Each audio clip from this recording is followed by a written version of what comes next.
അലമ്പൻ, തല്ലിപ്പൊളി, നമുക്ക് ദേഷ്യം വരുന്ന ടൈപ്പ് ഒരാളാണ്. തമിഴും അത് പറയായിരിക്കും. സിനിമ ഒരു പരിധി വരെ ഇവരുടെ ആംഗിളാണ്. ഇവർക്ക് എന്ത് മനസ്സിലാവുന്നുണ്ട്, ഈ ക്യാരക്ടേഴ്സിന് എന്ത് മനസ്സിലാവുന്നുണ്ട് എന്നുള്ളതാണ്. With his unique style of walking, he would walk away from me. എന്താ ട്രാൻസ്ലാവ്സ്കി എന്താ മഹേഷിന്റെ സ്ക്രിപ്റ്റ് റൈറ്ററിൽ നിന്ന് തങ്കത്തിലേക്ക് എത്തുമ്പോൾ എന്തെങ്കിലും ബെറ്റർ ആയ പോലെ തോന്നുന്നുണ്ടോ? ഒരു മാറ്റമില്ല. ഒന്ന് കയറിയിട്ട് പോയി വെറുതെ പ്രതീക്ഷ കോസ്റ്റ്യൂമിൽ അല്ലെങ്കിൽ വന്നിട്ട് പോയ സന്തോഷം. സാർ വരൂ സാർ.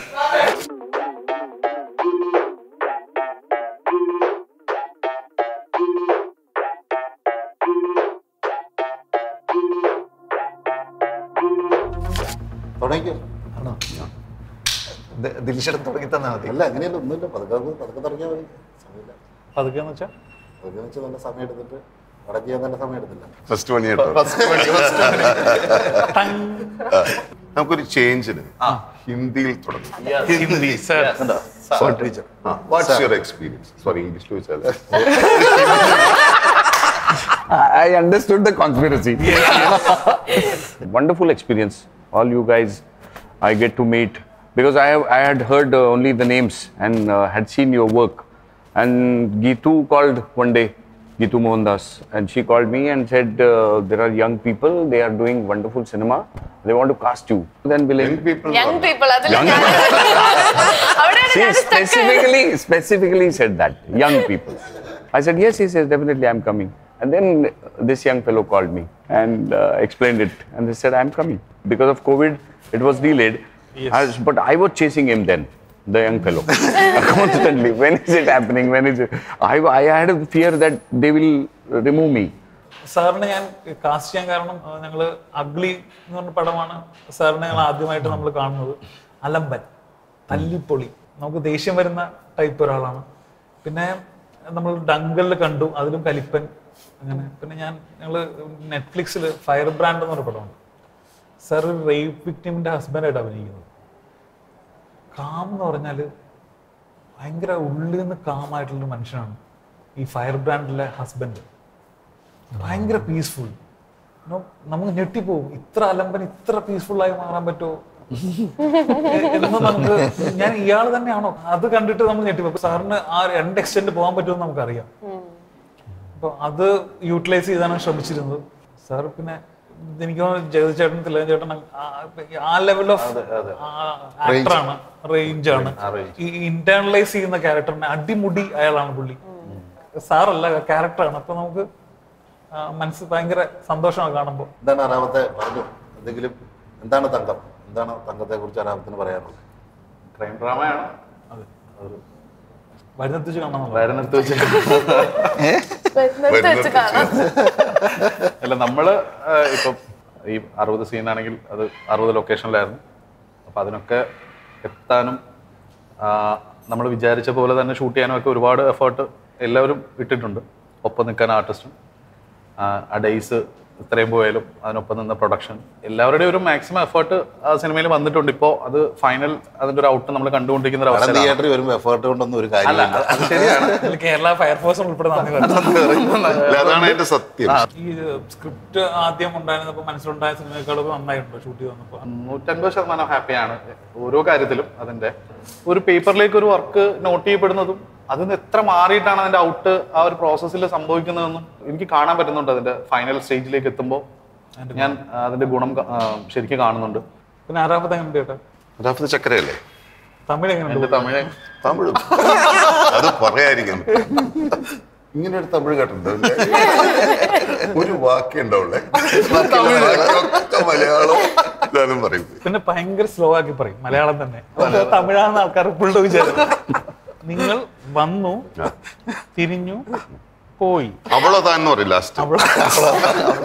വന്നു, തിരിഞ്ഞു, അയാളെ നോക്കി, കാര്യം അവർക്ക് മനസ്സിലായി, അവളതാ. തമിഴായി. പുള്ളി ആമ എന്ന് പറയും. ആമ നമ്മുടെ ആമയാണോ അതോ അവരുടെ ആമ? സാറുമായിട്ടുള്ള എന്റെ കമ്മ്യൂണിക്കേഷൻ എങ്ങനെയുണ്ടെന്ന് ചോദിച്ചു. Communication, how was the communication between Arafat and fantastic. you? Arafat would, I would ask him some question in English, immediately break into Hindi whenever a question arises in my mind. and he would stop, and with his unique style of walking, he would walk away from me. And he would go there, ask somebody or something like that, and then he come. ഈ പ്ലാനെ answer. But it was very evident that whenever you give a good shot, Yeah. you can see it in his eyes. Immediately, like a child, he would be very happy, very happy. As if like you have given greatest of great shot. It's a small shot only, but he would show it immediately. That's a wonderful thing. ചേട്ടാ ഇതിന്റെ process stock കഴിഞ്ഞു. ഇതിന്റെ process എങ്ങനെയാ ചേട്ടാ? എന്ത് മെത്തേഡാ ചേട്ടൻ? സ്റ്റാൻലോസ്കി അല്ല എന്ത് മെത്തേഡാണ് ഈ ക്യാരക്ടറിന് വേണ്ടിട്ട്? ഇത് സ്റ്റാൻലോസ്കി അങ്ങനത്തെ മെത്തേഡ് പറയാൻ പറ്റില്ല. കാലത്ത് എനിക്ക് അന്നത്തെ ദിവസം സംഭവിക്കുന്ന പോലെ സംഭവിക്കുന്നത്രേ. നമ്മളൊന്നും പ്ലാൻഡ് ഒന്നും അല്ലല്ലോ. ഈ തൃശ്ശൂർ ഉള്ള ഒരു ക്യാരക്ടർ ആയത് ഭയങ്കര കംഫർട്ടായിട്ട് വല്ലതും തോന്നിയിരുന്നു? കംഫർട്ടബിൾ ആണ്. പക്ഷേ എന്താ ഇപ്പൊ ഞാൻ തൃശ്ശൂരാന്ന് അറിയാവുന്നതുകൊണ്ട് തൃശ്ശൂർ ഭാഷ കുറച്ചും കൂടി പെർഫെക്റ്റ് ആയിട്ട് പറയണമെന്നൊരു ബാധ്യതയുള്ളതുകൊണ്ട് കുറച്ച് കോൺഷ്യസ് ആയിരുന്നു. പക്ഷെ ആദ്യത്തെ കുറച്ച് ദിവസം ചേട്ടനത് ബുദ്ധിമുട്ടിക്കുന്നത് തന്നെയാണോ തൃശ്ശൂർ? ഞാൻ തൃശ്ശൂർകാരനല്ലേ എന്നൊക്കെ ഡൗട്ട്.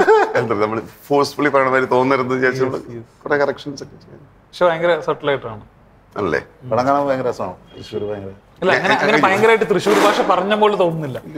ആരും വിനീതിന്റെ ക്യാരക്ടർ മറ്റേ വിനീത് തട്ടിലുമായിട്ടുള്ള കോംബോ ശരിക്കും അവനാണ് പെർഫെക്റ്റ്. പെർഫെക്റ്റ് തൃശ്ശൂർ പറയണ അവനാണ്. പ്രോഗ്രാമിന് ഒരു ഇതിനു വേണ്ടി പ്രൊമോഷന് വേണ്ടി പറയണല്ല, ഭയങ്കര കംഫർട്ടബിൾ ആയിരുന്നു. അങ്ങനെ സിനിമ ചെയ്യാൻ സത്യം പറഞ്ഞാൽ ഭയങ്കര പുതിയ, അതിന് വേറെ ഒരു ഹാസ്ലും ഇല്ലാതെ ഓൾമോസ്റ്റ് ഓർഡറിൽ വളരെ റിലാക്സ്ഡ് ആയിട്ട് ഞാൻ എന്നെ ഇത്രയും ടേക്ക് കെയർ ചെയ്തിട്ടുള്ള സിനിമയില്ല. ഡെഫിനറ്റ്ലി ഞാൻ പറയും. ചില ഓർഡറിൽ അങ്ങനെ ഷൂട്ട് ചെയ്തിട്ട് എന്താണ് ഒരു എക്സ്പീരിയൻസ്? കുറച്ച് ക്യാരക്ടറിന്റെ ഒരു അത് നിങ്ങളല്ല എനിക്കൊന്നും അറിയില്ല. വല്ല മാറ്റം തോന്നി ഓർഡർ അഭിനയിക്കുമ്പോൾ നമുക്ക് ഭയങ്കര കംഫർട്ടബിൾ. കാരണം ഒരു ഓർഡർ ഉണ്ടാകുമ്പോൾ എൻ്റെ കണ്ടിന്യൂറ്റി ആണെങ്കിൽ ഇമോഷണൽ കണ്ടിന്യൂറ്റി ആണെങ്കിൽ എല്ലാം നമ്മൾ സേഫ് ആയിരിക്കും. മറ്റേ നമ്മൾ കുറേ കൂടെ ഭയങ്കര ടെൻഷൻ അടിച്ചിരിക്കും. ഇത് ഓട്ടോമാറ്റിക്കലി നമുക്കത് നമ്മുടെ ബോഡിയിലും കാര്യങ്ങളിലും വരും ഓർഡറിൽ. ആണോ? അതെ. ചേട്ടൻ എന്താ വെച്ചാൽ ഒരു ഷെഡ്യൂൾ ബ്രേക്ക് കഴിഞ്ഞ് വന്നപ്പോൾ ചേട്ടൻ അപ്പം വളരെ ചേട്ടൻ്റെ സ്വഭാവത്തിൽ നിന്ന് ഒരുപാട് മാറ്റമില്ലാത്ത ക്യാരക്ടർ എന്നാണ് തോന്നുന്നത്. പക്ഷെ എന്നാലും ചേട്ടൻ ഒരു ക്യാരക്ടർ പിടിച്ചിട്ടുണ്ടായിരുന്നു. അപ്പോൾ ഒരു ഷെഡ്യൂൾ ബ്രേക്ക് കഴിഞ്ഞ് വന്നപ്പോൾ ചേട്ടൻ എന്താണ് ഞാൻ ചെയ്തുകൊണ്ടിരുന്നതെന്ന് കാണിക്ക്. അപ്പോഴാണ് എനിക്ക് ചേട്ടൻ എന്തോ പിടിച്ചിട്ടുണ്ട്. അപ്പം അത് ഭയങ്കര ചെറിയ സാധനമാണ്, പക്ഷെ സിനിമ മൊത്തമായി കാണുമ്പോൾ അതൊരു നല്ല രസമായിട്ട് തോന്നിട്ടുണ്ട്. വിനീത് സർ എങ്ങനെ ഉണ്ടായിരുന്നു മൊത്തം പരിപാടി? ചില പടങ്ങൾ, ചുരുക്കം ചില പടങ്ങൾ മാത്രമേ ഇത്ര റിലാക്സ് ചെയ്ത് ഞാൻ വർക്ക് ചെയ്തിട്ടുള്ളൂ. കുഞ്ഞിരാമായണം അങ്ങനെ ഒരു സിനിമയായിരുന്നു. അത് കൂടാണ്ട് പറയുകയാണെങ്കിൽ തണ്ണീർമത്തൻ എനിക്ക് ആദ്യത്തെ ദിവസമൊക്കെ ടെൻഷൻ ഉണ്ടായിരുന്നു. തങ്കം എനിക്ക് ഒരു ദിവസം പോലും അങ്ങനത്തെ ടെൻഷനോ കാര്യങ്ങളോ ഒന്നുമില്ല. ഞാൻ അങ്ങനെ അധികം പടങ്ങൾ അങ്ങനെ വർക്ക് ചെയ്തിട്ടില്ല. എനിക്കൊരു ഭയങ്കര ഒരു ഇമ്പാക്റ്റ് തോന്നിയ ഒരു സീൻ എന്ന് പറയുന്നത് ഒരു പർട്ടിക്കുലർ സീൻ. അന്ന് ഞാൻ അറാഫത്തിനോട് ഒരുപാട് നേരം കുറേ ചോദ്യങ്ങളൊക്കെ ചോദിച്ചിരുന്നു. അപ്പോൾ ആ സീൻ ഷൂട്ട് ചെയ്ത് കഴിഞ്ഞിട്ട് സിമിലർ ഇൻസിഡൻറ്റ് എൻ്റെ ഒരു സുഹൃത്തിന് നടന്നിട്ടുണ്ടായിരുന്നു. ഞാൻ അവരെ പോയി കാണണമെന്ന് ഒരുപാട് കാലമായിട്ട് ആഗ്രഹിക്കുന്നുണ്ടായിരുന്നു, ഒരുപാട് മാസങ്ങളായിട്ട് ആഗ്രഹിക്കുന്നുണ്ടായിരുന്നു. പക്ഷേ ഈ സീൻ ചെയ്ത് കഴിഞ്ഞപ്പോൾ എനിക്ക് ഇമ്മീഡിയറ്റ് പോയിട്ട് അവരെ കാണാൻ തോന്നി. വിനീത് ഏറ്റവും ബെസ്റ്റ് ആയിട്ട് പെർഫോം ചെയ്ത സീനാണ്. ഞങ്ങൾ ആദ്യം വിനീതിനെ തന്നെ വെച്ചിരുന്നത്. പിന്നെ വിനീതിന്റെ കുട്ടി ഉണ്ടാകുന്ന പരിപാടിയായിട്ട് അങ്ങനെ മാറിയപ്പോൾ ഞങ്ങൾ കമ്പനി ആർട്ടിസ്റ്റായ ഫഹദിനെ തന്നെ പിന്നെ വിനീത് ഫ്രീ ആയി. ആക്ച്വലി ഫഹദ് അല്ല ഇതിന്റെ ക്യാരക്ടർ എന്ന് നമുക്ക് തോന്നിയിരുന്നു. അപ്പൊ ഈ ഒരു സീൻ വന്നപ്പോൾ ഫൈനലി ഞാൻ കിരണിനോടും പറഞ്ഞു, ഇത് വിനീത് തന്നെ ചെയ്യേണ്ടതല്ലേ ഇത്. അപ്പോൾ കിരണിനോട് ഇത് ഈ സീൻ വന്നപ്പോൾ എനിക്ക് ഉറപ്പായി ഇത് വിനീത് തന്നെ ചെയ്യേണ്ടതാണ്. ആ ഒരു ജഡ്ജ്മെന്റ് സന്തോഷം ആയതിൽ ഞങ്ങൾക്ക് സന്തോഷമുണ്ട്. ഞങ്ങൾ എല്ലാവരും വിചാരിക്കും ഭയങ്കര അഹങ്കാരമാണ്, ലൈക്ക് വീണ്ടും വിനീതിലേക്ക് തിരിച്ചു പോകുന്നത്, അതൊക്കെ ഫഹദ് എന്ത് വിചാരിക്കും എന്നൊക്കെ നമ്മൾ വിചാരിച്ചിരുന്നു. പക്ഷെ നമുക്ക് തോന്നുന്നു ഇത് ട്രൂത്ത്ഫുൾ, നമ്മൾ ആലോചിച്ചതിന്റെ സത്യസന്ധത അത് തന്നെയായിരുന്നു, ഇത് വിനീത് തന്നെയാണ് ചെയ്തിട്ടുണ്ടെന്ന്. പക്ഷെ വിനീത് ട്രാൻസ്ഫർ ആയി പോയ പോലെ തോന്നിയായിരുന്നു ആ സീൻ. എനിക്ക് ഭയങ്കര ഇമ്പാക്ട് ഉണ്ടാക്കിയ ഒരു സീനാണ്.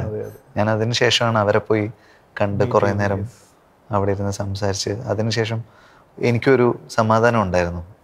എൻ്റെ ഒരു ഇതിൽ കൂടുതൽ ഞാൻ പറയുന്നില്ല. എന്താണ് അപർണയ്ക്ക് ക്യാരക്ടറിനെ കുറിച്ച് പറയാനാണെങ്കിൽ ഭയങ്കര ഇന്റൻസ് ഉള്ള ഒരു ക്യാരക്ടർ പോലെയാണ് ഫീൽ ചെയ്തത്? അങ്ങനത്തെ കുറച്ച് മുഹൂർത്തങ്ങൾ സിനിമയിലുണ്ട്, അല്ലെങ്കിൽ അങ്ങനത്തെ കഥാസന്ദർഭങ്ങളുണ്ട്. എങ്ങനെയാണ് അതിനെ ടാക്കിൾ ചെയ്തത്? അല്ലെങ്കിൽ അത് ഈ പറഞ്ഞ മാതിരി കുറച്ച് സ്ഥലങ്ങളിൽ മാത്രമേ ഉള്ളൂ എന്നുണ്ടെങ്കിൽ ഉള്ള കുറേ സീൻസിൽ ഇപ്പോൾ ഒരു സീൻ നമ്മൾ തൃശ്ശൂർ ഷൂട്ട് ചെയ്യുമ്പോൾ ശ്യാമേട്ടൻ എക്സ്പ്ലെയിൻ ചെയ്യുമ്പോൾ തന്നെ അതിൽ കുറേ ഇമോഷൻസ് പോകുന്നുണ്ട്. ഭയങ്കര ഇൻട്രസ്റ്റിംഗ് ആയി തോന്നി. നമ്മൾ അങ്ങനത്തെ കുറേ ഇമോഷൻസ് ഒരൊറ്റ സീനിൽ വരുമ്പോൾ എന്നെ സംബന്ധിച്ചിടത്തോളം ആ ഒരു ഷോർട്ട് ടൈമിൽ മാക്സിമം എന്തൊക്കെ നമുക്ക് പോർട്രേ ചെയ്യാൻ പറ്റുമോ അത് നമ്മൾ ചെയ്യണം എന്നുള്ളതാണല്ലോ. അപ്പൊ അതിലെനിക്ക് ഭയങ്കര ചാലഞ്ചിങ് ആയി തോന്നി ഈ ഒരു ക്യാരക്ടർ. ആ ഉള്ള സ്ക്രീൻ സ്പേസിൽ നമ്മൾ കുറെ കാര്യങ്ങൾ ആ ഒരു ക്യാരക്ടറിന്റെ ഇമ്പോർട്ടൻസ് ഭയങ്കരമായിട്ട് എസ്റ്റാബ്ലിഷ് ചെയ്യുന്നുണ്ട് എന്ന് തോന്നി. എല്ലാവർക്കും ഒരു കണ്ടിന്യൂറ്റി, ഒരു കണ്ടിന്യൂസ് ഡേയ്സ് ഷൂട്ട് കിട്ടിയപ്പോ അപർണ ഇങ്ങനെ ആയിരുന്നു. പക്ഷെ അപർണ സക്സസ്ഫുള്ളി മാനേജ്, കമന്റബിൾ ആണ്. തമിഴിൽ നിന്നും തെലുങ്കിൽ നിന്നൊക്കെ വന്നിട്ട് ചെയ്യുമ്പോഴും ആ വ്യത്യാസങ്ങളൊക്കെ മാറ്റി. ആദ്യത്തെ ഷെഡ്യൂളില് നാഷണൽ അവാർഡ് വന്നില്ലല്ലോ, അപ്പോൾ വളരെ ഈസി ആയിരുന്നു അഭിനയിക്കാൻ.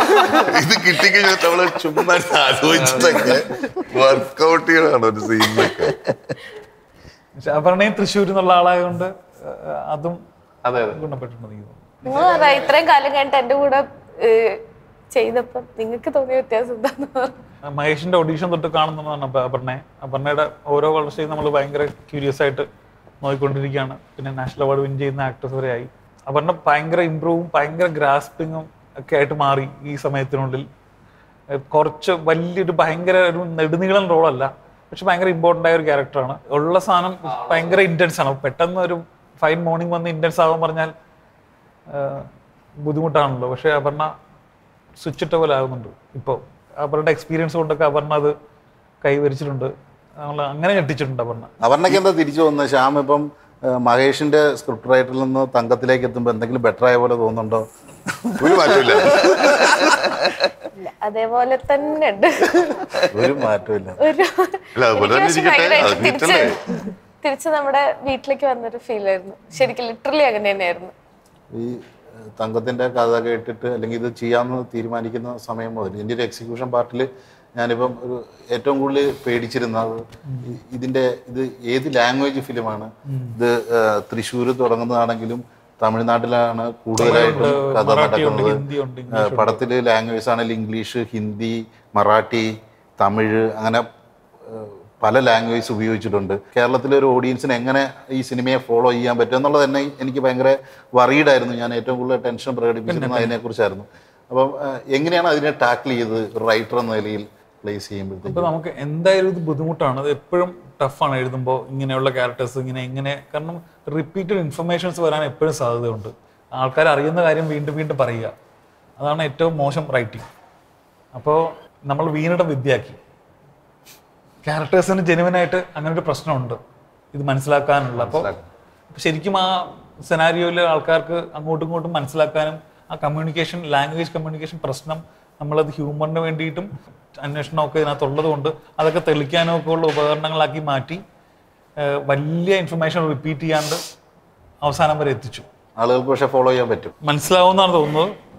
എനിക്ക് അതിനകത്ത് തോന്നിയത് ഇപ്പോൾ ബീച്ചേട്ടനും വിനീത് ഒരു പ്രധാന വേഷം ചെയ്തിരിക്കുന്ന ആക്ടറാണ്. ഇവർ രണ്ടുപേരും ബേസിക് ആയിട്ട് മാത്രമാണ് പുറത്തെ ലാംഗ്വേജുകൾ അറിയുന്ന ആളുകളായിട്ട് പടത്തിലുള്ളത്. അപ്പൊ അവർക്ക് ആ ബേസിക് നോളജ് വെച്ചിട്ട് അവർക്ക് മനസ്സിലാക്കാൻ പറ്റുന്ന ഭാഷയാണ് ഓപ്പോസിറ്റ് എന്ന് പലപ്പോഴും വന്നിട്ടുള്ളത്. കഥയുടെ പ്രധാനപ്പെട്ട പോയിന്റ് സിനിമ ഒരു പരിധി വരെ ഇവരുടെ ആംഗിളാണ്. ഇവർക്ക് എന്ത് മനസ്സിലാവുന്നുണ്ട്, ഈ ക്യാരക്ടേഴ്സിന് എന്ത് മനസ്സിലാവുന്നുണ്ട് എന്നുള്ളതാണ് പറഞ്ഞു പോകുന്നത്. അപ്പോൾ ഒരു ബേസിക് നോളജ് വെച്ചിട്ട് അവർ മനസ്സിലാക്കി എടുക്കുന്ന ഭാഷയാണ് അവർ ഓപ്പോസിറ്റ് നിൽക്കുന്നവരും അവർക്ക് മനസ്സിലാക്കാൻ വേണ്ടി സംസാരിക്കുന്നത്. ചേട്ടാ മനസ്സിലാക്കാൻ പ്രയാസമുണ്ട് കേട്ടോ? ഇല്ല ഇല്ല, റാഫത്ത് പറഞ്ഞത് കറക്റ്റ് ആണ്. ഇവരുടെ പോയിന്റ് ഓഫ് വ്യൂവില് അതെ സാറ് പറയുന്ന കാര്യം പോലും ഇവർക്ക് മനസ്സിലാകുന്ന രീതിയിലേക്കാണ് അത് ക്യാരക്ടേഴ്സിന് അങ്ങനെ ആവശ്യമുള്ളതുകൊണ്ട്. അതെ അതെ കറക്റ്റ് ആണ്. ആ കമ്മ്യൂണിക്കേഷൻ ഗ്യാപ്പും അല്ലെങ്കിൽ ആ ഗ്യാപ്പ് ഇല്ലാതാക്കലും ഒക്കെ അവിടെ സംഭവിക്കുന്നുണ്ട്. അതുകൊണ്ട് സാധാരണ ഒരു ലിസണർ ഓഡിയൻസ് അത് വലിയ വിഷയമാവാൻ സാധ്യതയില്ല. ഒരു സ്റ്റോറി ഫോളോ ചെയ്യാൻ തന്നെ സാധ്യത. ശരിക്കും ഫൈനൽ എഡിറ്റ് കഴിഞ്ഞിട്ട് കണ്ടിട്ടുള്ള ബിജിയാണ് ശരിക്കും അതിന്റെ ഒരു. ബിജിയേട്ടൻ ഈ പ്രോസസ്സിൽ, ഷൂട്ടിംഗ് പ്രോസസ്സിൽ ഇല്ലാതെ കണ്ടപ്പോ എന്താണ് ബിജിയേട്ടന്?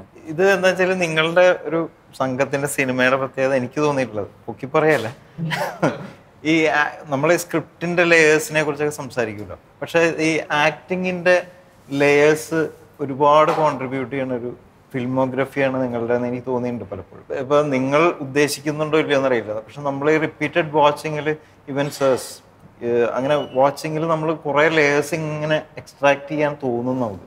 അപ്പൊ ഇതായിരുന്നല്ലേ എന്നൊക്കെ പറഞ്ഞാൽ ചർച്ച ചെയ്യാൻ നമ്മളെ പ്രേരിപ്പിക്കും. ഇങ്ങനെ അതുകൊണ്ടാണ് ഇവൻ അത് ചിരിച്ചത് എന്നൊക്കെ പറയിപ്പിക്കുന്ന രീതിയിൽ ഇങ്ങനെ നമ്മളെ ഒരുപാട് എക്സസൈസ് ചെയ്യിക്കും. ഞാൻ പറഞ്ഞ ഒരു ആക്ടേഴ്സിന്റെ ഓൺസെമ്പിൾ ആണ് ശരിക്കും പടം. പൊതുവെ നിങ്ങളുടെ പടത്തിൽ വാച്ച് ചെയ്തിട്ടുള്ള ഇങ്ങനെ ഓരോ ഇപ്പൊ കൊച്ചു പ്രേമൻ ചേട്ടനടക്കം അതുപോലെ വിനീത്, അപർണ, ബിജു ചേട്ടനൊക്കെ ഞാൻ ഇന്ന് കാലത്ത് ഇങ്ങനെ സംസാരിക്കായിരുന്നു. ഈ തമിഴില് ആദ്യം ഇങ്ങനെ പരുങ്ങി സംസാരിച്ചിട്ടേ പെട്ടെന്ന് മലയാളത്തിൽ സംസാരിച്ചതെന്ന് പറയുമ്പോൾ ഉള്ള ഒരു വല്ലാത്തൊരു ഫ്രീഡം ഉണ്ടല്ലോ, ഒരു ഫ്രീഡം അല്ലേ. എടാ എന്ന് പറഞ്ഞിട്ടെ തൃശ്ശൂരേക്ക് കുറച്ച് നമ്മള് ഫ്ലൈറ്റിൽ വന്നിട്ടേ ഈ പാലക്കാട് മുകളിലെത്തുമ്പോ ഒരു പച്ചപ്പ് കാണുമ്പോൾ ഒരു സുഖമില്ല. I was closely observing him. Like I had seen his Ayyappan Koshi, and so he was completely different there. And so I had immense respect for him, and I was supposed to treat Muthu very badly. So that was really tough. But he was at ease, so ease. Like it was a learning experience, sir. It's privilege. Thank you. ബിച്ചേട്ടൻ കുറച്ച് കുറവാണോ? ആദ്യത്തെ 2 ദിവസം ഞാൻ ശ്യാമോട് discuss ചെയ്തിരുന്നു. ബിച്ചേട്ടൻ തീരെ ഇനി ഇങ്ങനത്തെ ഇപ്പൊ പോത്തൻ അങ്ങനത്തെ പടങ്ങളുടെ ഇത് വെച്ചിട്ട് ഒന്ന് കുറച്ച് സെറ്റിലായിട്ട് പിടിക്കുന്നതാണ്. പക്ഷെ പിന്നീട് വന്നപ്പോ ഞാനും അതിനകത്ത് സെറ്റായി. ശരിക്കും തുടങ്ങിയപ്പോ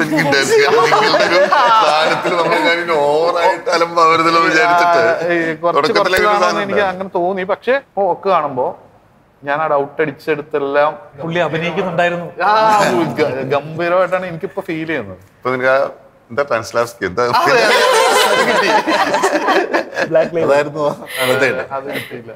ബിച്ചേട്ടന്റെ ക്യാരക്ടറും വിനീത് തട്ടിൽ എന്ന് പറഞ്ഞ അദ്ദേഹത്തിനെ കുറിച്ച് കൂടെ പറയണം കേട്ടോ. ഒരു സെക്കൻഡ്, വെറുതെ കേറിയിട്ട് പോകുന്നു. ഞങ്ങൾക്ക് സന്തോഷമാണ്.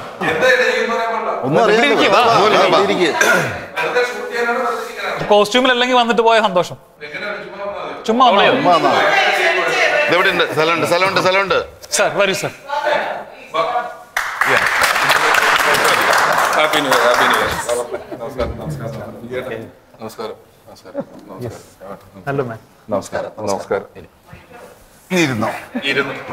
പെട്ടെന്ന് ഇടയ്ക്ക് അങ്ങോട്ട് നോക്കിയപ്പോ ഒരാൾ കയറി വരുന്നു. ഞങ്ങളിങ്ങനെ ഒരു ആങ്കറെ കിട്ടാതെ ഇരിക്കുവായിരുന്നു.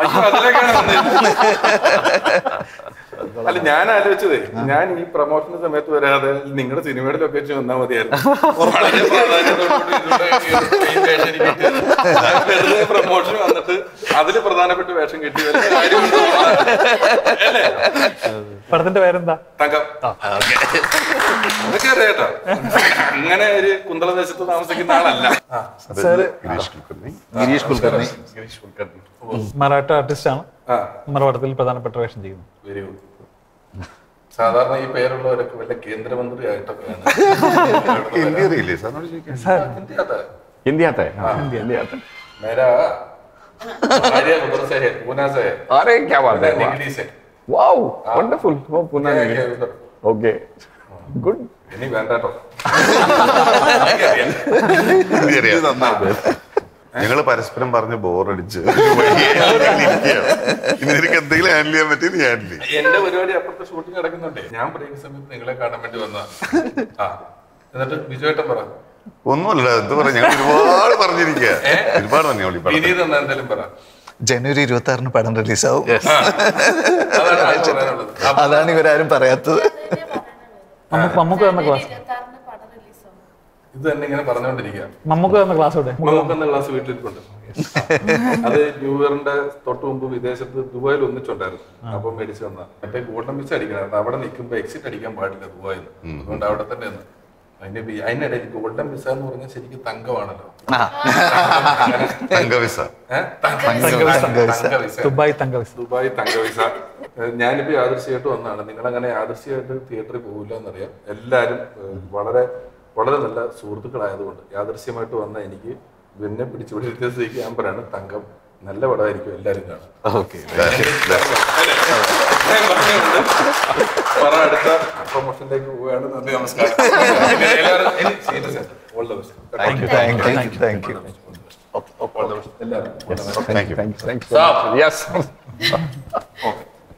അതുപോലെ എന്റെ പടങ്ങൾ പ്രകൃതിയാണെന്ന് ഒരു പരാതിയുണ്ട്. അതിനെക്കുറിച്ച് എന്താണ് ഈ പടം? പ്രകൃതി വിരുദ്ധത ഉണ്ടല്ലോ. എന്താ വിചേട്ടാ മുത്ത് എന്ന് പറയുന്ന ക്യാരക്ടറിനെ കുറിച്ച് പറയുകയാണെങ്കിൽ? മുത്താണത്.